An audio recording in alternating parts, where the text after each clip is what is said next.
I'm Gary Batroff, Customer Experience Practice Leader at FICO, and I'm here to talk to you about a topic you probably didn't expect to find at an event like this, but we're going to talk about emotions.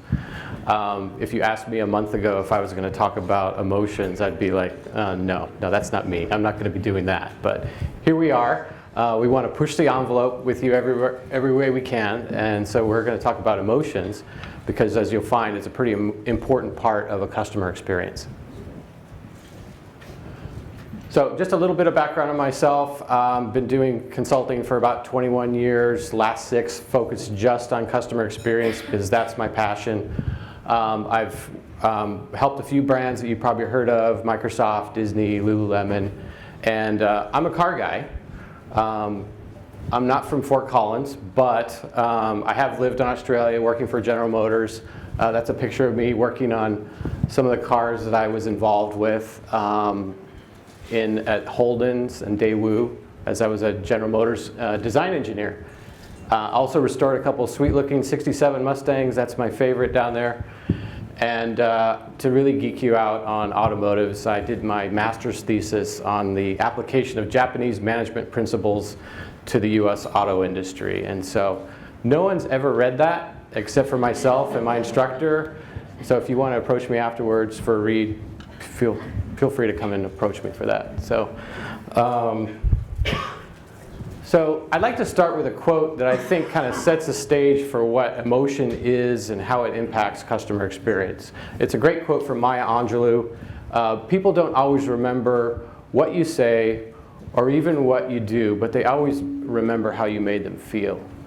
And so you've probably had customers that signed up with you 3 years ago for a lease or something to that sort, and when they're going to renew, they're probably not going to remember the exact interest rate. They're not going to remember the salesperson's name. They're not going to remember how much time they spent in the waiting room or what the waiting room was like. They may not even remember the test drive, but they will remember collectively how that whole experience made them feel.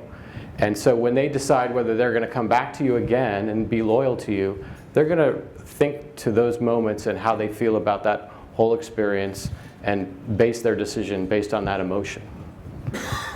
And so one of the other reasons I picked this topic for you, not because I love to talk about emotions, but it's a hot topic. We expect at FICO to see a really big uptick in the number of companies that start to measure and manage customer experiences based on the emotions. At the last Forrester Customer Experience Conference, a full third of the conference was just devoted to emotion and its impact to customer experience. One of the big thought leaders in customer experience, a guy named Bruce Temkin, is calling 2016 the year of emotion. So it's a big thing, and you'll probably hear a lot more about it in the future. Before we dive too far into it, we need to come clean, right? Because talking about emotions is not second nature to most of us, particularly in a business environment. They make us a little uncomfortable. It's been trained out of us. So as we go into the work environment, we're told to manage and control our emotions, right? And so what's happened is that's caused us to be a little bit disconnected from our emotions when they're in the workplace. And unfortunately, the impact of that is we become a little disconnected from the emotions of our customers and tend to care less about those emotions. So I'm no Dr. Phil. I'm not going to fix how your company deals with emotions internal to your companies, but I will say that if you find a way to manage your customers' emotions better, you're going to get more loyalty and more revenue. So to set the stage for how emotion fits within customer experience, emotion is one of the 3 big areas of customer experience quality. And so the big 3 are effectiveness, ease, and emotion. Effectiveness is basically, was I able to achieve my goals and get value from that experience? Ease is basically saying, how easy was it for me to get value from that experience? And emotion is how emotionally engaged was I, and how much did I enjoy that experience? So emotion is one of the big 3, and they all start with E, which is super convenient. And so why create positive emotional experiences? So first of all, emotion is the strongest driver of loyalty.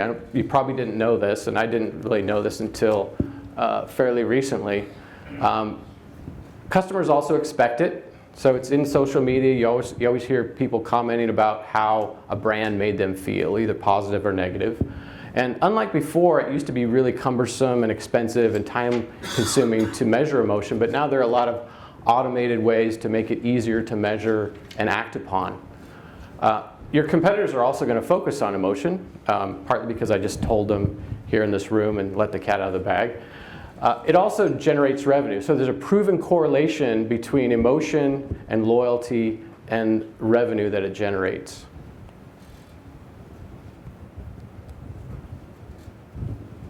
This is not my slide.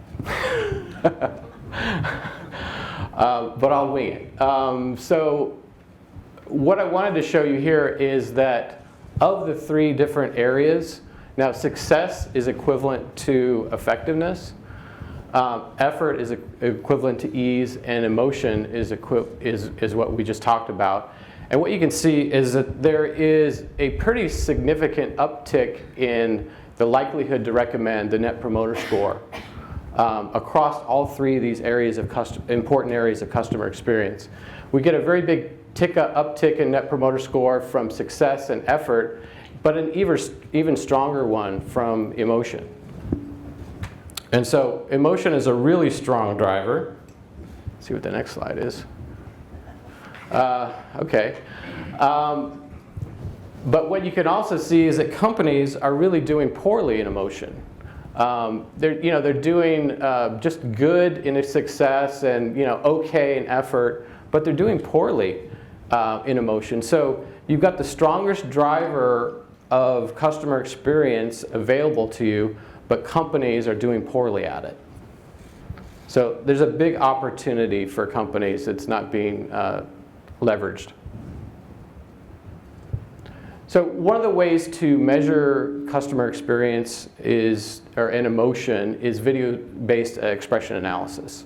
And so this is where we map all the aspects of the face, all the muscles, and discern what kind of engagement that customer is having. So this is kind of a new and nascent way. So if they were to remake Minority Report today, when Tom Cruise is walking through the mall, they would read the fact that he's stressed out and he probably doesn't want to buy something right now. And so you can do this with companies like Affectiva and Emotion. Emotion is interesting, just got bought last month by Apple.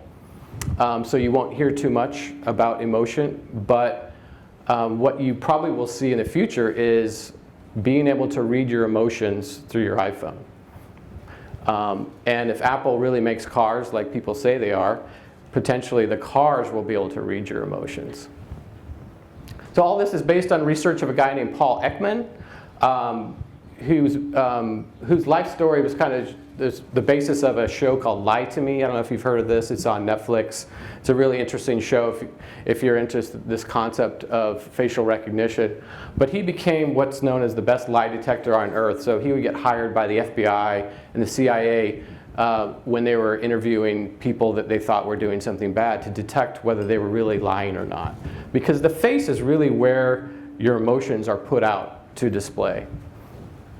And so they can use this, today this technology is being used to look at alternate movie endings. So they show a movie, 3 different endings to an audience and ask them, which one do you like the most, or which ad do you like the most. Honda is actually using this to have consumers evaluate and react to cars. There's not too much information available about what exactly they're doing or what they're finding, but it is being used in the automotive industry.